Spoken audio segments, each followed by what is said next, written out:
Hey guys, Claire Cantro here with Spread the Well, and I wanted to kind of pick back up where we left off in our No More November series, and give you a few more days since I missed some at the end of the month. Today, I want to specifically talk about the idea of the core as it relates to low back pain. So we have this, we have lots of narratives that we have bought into collectively, right? And things that we hear, associations that we make, phrases that we hear in the medical community that we start using for ourselves. And like an example of that would be people who have headaches, right? I treat a lot of headaches and of all different kinds. But people often use the term migraine as a severity marker. So they come in and they want me to know just how significant their headaches are. So we use the term migraine, right? And while they may have true migraines and that diagnosis in and of itself is an entity, they also may just have tension type headaches that create more pain experience and are even more severe than a migraine. So I have patients that I see that have migraines or ocular migraines, and they have no pain associated with those migraines, right? So, but that's just to say that we use the term migraine. It creates a bigger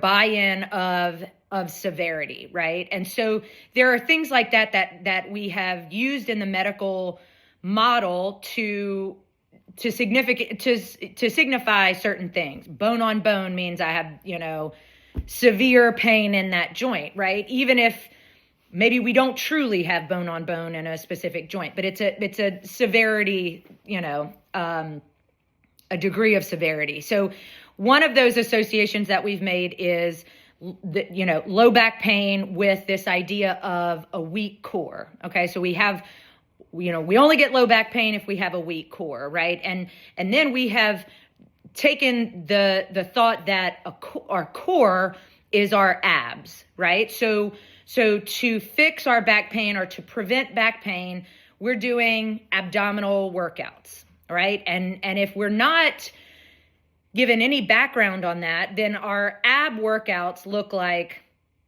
crunches, leg extension lifts, the rolly wheel, these sort of things, which are very targeted to specific abdominal muscles, but not probably the core that we need to support and strengthen and stabilize to create a healthy, strong low back. So, Peaches. Sorry. So it's important that we understand that. And if you've watched any of my videos and you've heard me talk about this idea of the balance of forces in our body, right?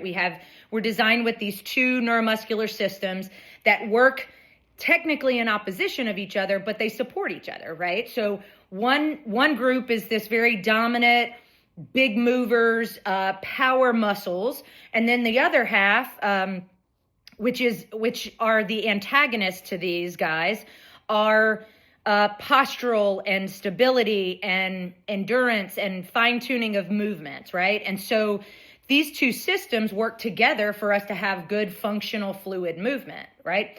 Now, if our nervous system is responding to threat, or we are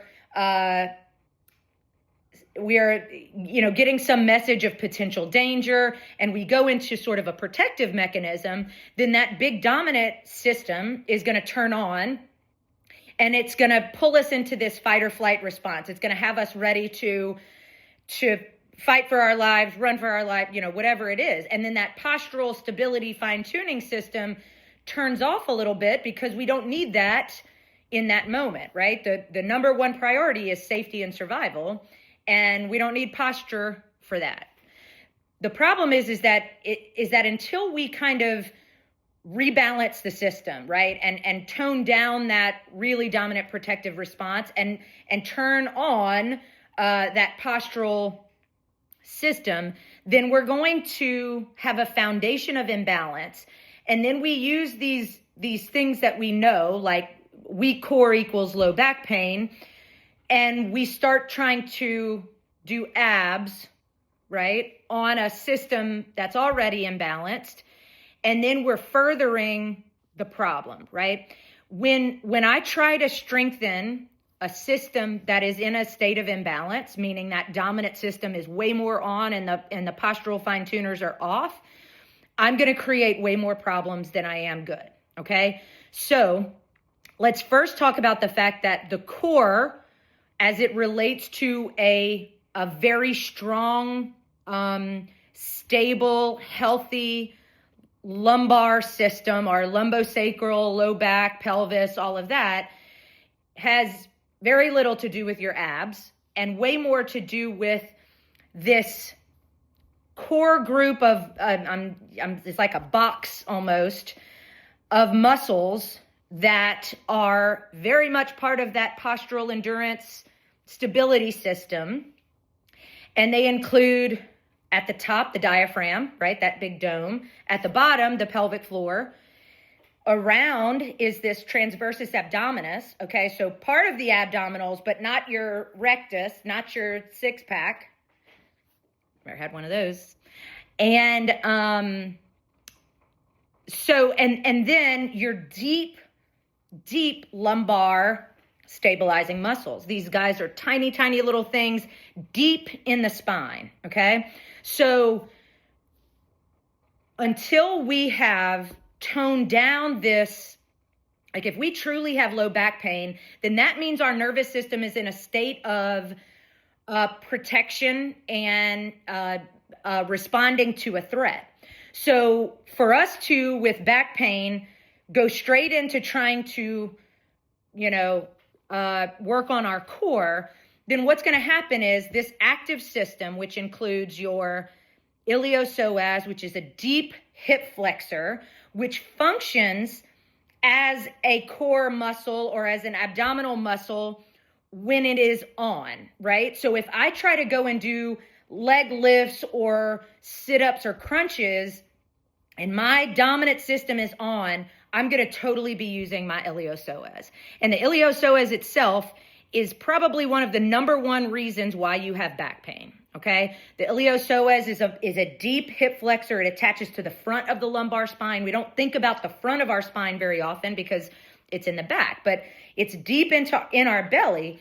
And when that thing is on too aggressively, then it's going to pull on our lumbar spine, and it's going to create this anterior tilting and this lordotic and a lot of pressure. And so then what the posterior muscles do is try to pull in opposition of that. So people come in and they're like, my back is so tight, I have so much pain, and they're all pointing at the back, right? None of us are ever like, I have low back pain, and pointing in our abdomen. If we don't down-regulate that iliopsoas, that deep hip flexor response, then all of these ab exercises that you're doing are furthering that muscle. It's already dominant, it's already strong, it's already too tight, it's already reactive. We don't need to turn that guy on, okay? So you're doing all of these ab exercises to try to create a healthy low back, and all you're doing is intensifying the iliopsoas and those other dominant protective muscles in whatever system they're in, and you're furthering your back pain, and you're furthering the imbalance, okay? So the first priority is, how do we get some release to this dominant system and some calming to the central nervous system to recreate a balance? And then when we go into actually how to strengthen and facilitate core stability to promote healthy low back, it has nothing to do with an ab routine, okay? You're wanting to look at, how do I incorporate diaphragm, pelvic floor, transversus abdominis? So if you picture that someone with low back problems and they wear that lumbar support brace, we have a corset, okay? We have a muscle system that looks identical to that, but it's part of this system that's been off, okay?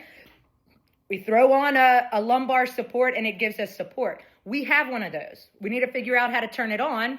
We can only turn it on when we turn this big protective system off, okay? And we're not going to do that by you continuing to do your ab workouts, okay? So trying to switch your thought process to things that create more of a stability through that system, okay? Number one, we have to remember how to use our diaphragm, right? I think it was the first video that I did was like, none of us are breathing with our diaphragm, which means that dome, which should be one of our number one core muscles, is like a leather strap and it's stuck and we haven't used it. And then the pelvic floor, which we've completely forgotten about and dissociated from and all of that. And then these abdominals. But what some of these abdominal exercises look like, or these core exercises look like, are more planking, right? Planking with a good breath. Planking with an elevation and a not an over contraction of our pelvic floor. Where my pelvic floor ladies at? Put the Kegels down, right? The Kegels and ab exercises, can we retire those in 2025, right? Like trust me, no one needs to be doing Kegels, right? And even, now I'm getting off topic. See your pelvic health specialist about whether or not you should be doing Kegels, but I guarantee you it is generally a no. Hi. So, things like planking, things like almost a dead bug type of thing, right? Where we can isolate more specifically certain muscles without trying to over dominate with our rectus abdominis or our deep iliopsoas muscles. So, the dead bug that pulls our knees up shortens the hip flexors and allows us to actually isolate some specific muscle groups that are not the iliopsoas, or just simply a 90-90 position. You're on your back, your knees are up in a 90-90, and just holding that, isolating that core, creating a diaphragmatic breath while you've got a little abdominal, contraction and pulling in.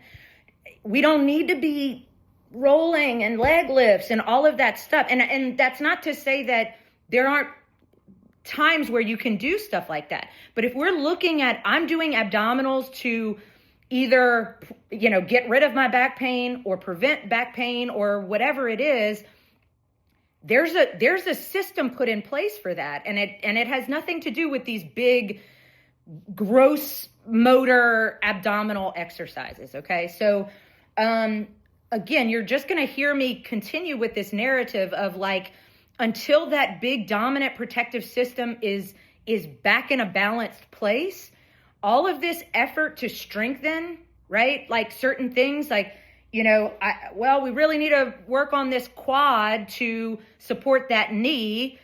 Well, until you turn off the hamstrings, the popliteus, and you get a good full extension in that knee, you're doing a whole lot of disservice, right? Same thing with the glutes, right? Oh yeah, well, looks like your glutes are weak. Are my glutes weak? Or are my glutes not being able to fire because my hip flexors on the front that work in opposition of that have not turned off in 1,000 years, right? You can J-Lo booty your glutes all you want. You're not going to get anywhere. And in fact, you're just going to further and deepen this imbalance, right? So we have to start thinking about that, right? And it all goes back to nervous system regulation and kind of how do I get back to that balance? Things like trigger point release, myofascial release, doing nervous system calming activities and exercises. So I'm a physical therapist with an identity crisis because I don't give home exercises, but I do lots of nervous system calming and nervous system regulation type of self-care programs, right? Because that's the most important thing. until we get the system back into a balanced place, and then we start activating and turning on what we're supposed to be turning on, we're going to just deepen the dysfunction and the imbalance. So